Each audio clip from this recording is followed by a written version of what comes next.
Pamela Anderson, the iconic actress whose image has graced screens and magazine covers for decades, has long been a symbol of resilience, reinvention, and unapologetic femininity. From her breakout role in Baywatch to her advocacy for animal rights and her barefaced memoir that challenged beauty norms, Anderson's life story is a tapestry of triumphs and trials. Yet, beneath the public persona lies a deeply personal journey of familial bonds, particularly her relationship with her mother, Carol Anderson.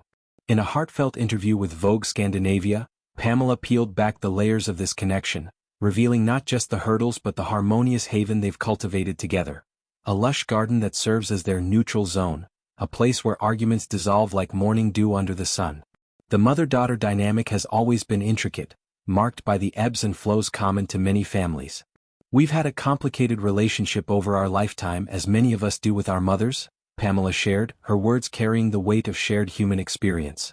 Growing up in Ladysmith, British Columbia, a small Canadian town where the Anderson family navigated modest means, Pamela's childhood was infused with both love and the strains of rural life.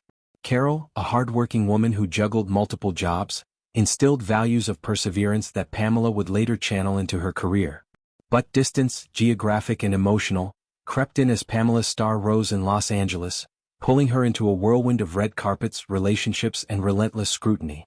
The glamour of Hollywood often clashed with the grounded realities of home, fostering misunderstandings and unspoken resentments that simmered over years. Yet, amid this complexity, Pamela discovered a unifying ground, her garden, affectionately dubbed Arcady. This verdant retreat, sprawling across her Vancouver Island property, isn't just a plot of land, it's a living metaphor for nurture and renewal. But we get along great in the garden. That's our neutral zone. We don't argue there, she revealed, painting a picture of serene collaboration. Envision the scene. Mother and daughter side by side, knees muddied, hands gloved in earth, tending to roses that bloom in defiant pinks and reds.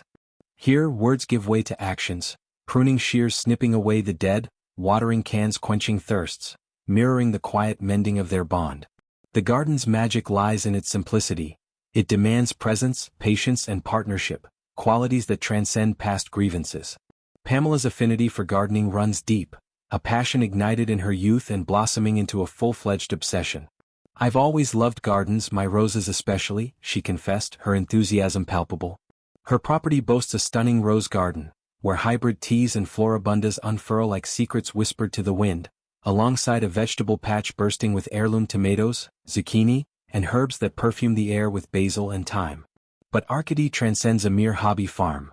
It's evolved into a veritable ranch, a self-sustaining ecosystem where nature's rhythms dictate the days.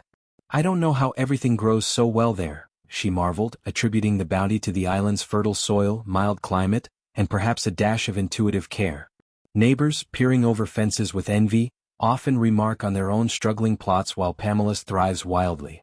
Neighbors tell me their garden is not doing well and I'm like, what's happening? Mine's going wild. The pumpkins are growing over the fences and down onto the beach. This abundance isn't hoarded, it's shared generously, a reflection of Pamela's ethos of giving back.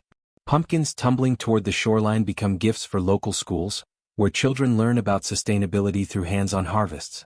Zucchini and greens find their way to neighbors' tables, fostering community ties in a place where anonymity is a luxury she cherishes.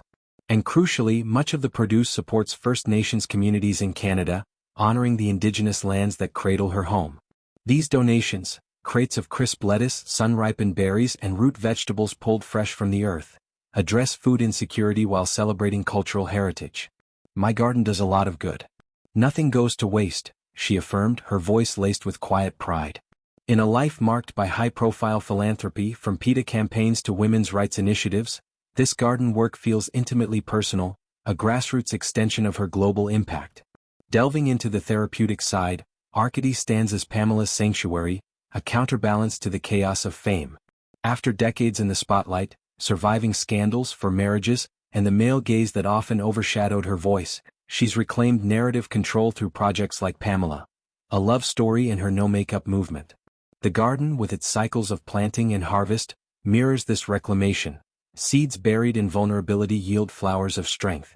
Tending to it with Carol transforms potential tension into teamwork. They discuss petal colors or pest control, sidestepping heavier topics. It's a neutral zone not just geographically but emotionally, a buffer where judgments pause and shared labor builds bridges. Pamela's love for roses in particular speaks volumes. These thorny beauties require gentle handling, much like their relationship, prickly at times but capable of breathtaking beauty. Expanding on the practicalities, Pamela's gardening prowess defies the novice label. She's mastered companion planting, where marigolds ward off nematodes and beans fix nitrogen in the soil, creating symbiotic harmony. Her vegetable garden pulses with biodiversity, corn stalks sheltering beans that climb like natural ladders, while squash sprawls as a living mulch. The rose garden, a riot of color, features varieties like peace hybrid teas, aptly named for the peace they cultivate. Even the ranch elements, with chickens pecking at fallen fruits and beehives humming industriously, add layers of sustainability. Challenges arise, deer nibbling leaves, unexpected frosts. But Pamela meets them with humor and adaptability, much like her career pivots from pin-up to producer. This haven also ties into her broader narrative of healing. Post-Baywatch, Pamela has confronted body image struggles and the commodification of her likeness, emerging with a fierce authenticity.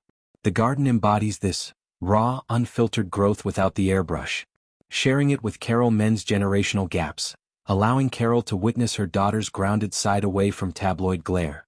For Pamela, it's a legacy project, teaching her sons Dylan and Brandon about stewardship, and perhaps one day inviting grandchildren to dig in the dirt.